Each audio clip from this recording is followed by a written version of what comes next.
Now to the vote in Crimea. The voters in the Black Sea Peninsula overwhelmingly have rejected their Ukrainian citizenships to become Russians.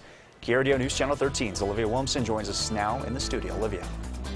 Well, Jonathan, voters had the chance to become an independent state or to join Russia. 95% of Crimeans voted to once again join Russia.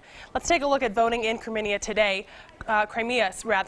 Voters streaming into polling places across the region. Most against the vote were boycotting and stayed home. It is a rubber stamp for Russia. Crimea has been the center of attention in Eastern Europe. For many people in Crimea, particularly the Russian population, they probably would welcome being part of Russia again. Once part of the Ottoman Empire, Russia then took control of Crimea, and later the Soviet Union was formed.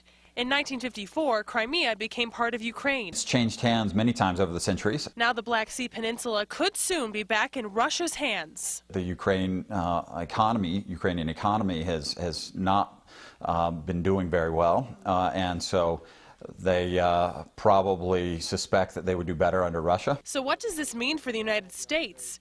Josh Dunn is a political science professor at UCCS. You know, the United States will likely impose some sanctions, or it looks like the United States will impose some sanctions. So there'll be some tension. Tension that Professor Dunn says Russian President Vladimir Putin is willing to take. The collapse of the Soviet Union he still views as a kind of a disaster, right? And so reclaiming these territories that had been part of this greater Russia during the Soviet era is something that he would like to do. Dunn doesn't believe the U.S. will stop Putin from getting what he wants. We'll probably do something to make it look like we have tried to retaliate or stand up to Putin's aggression, but in the end, they're likely those actions will be ineffective.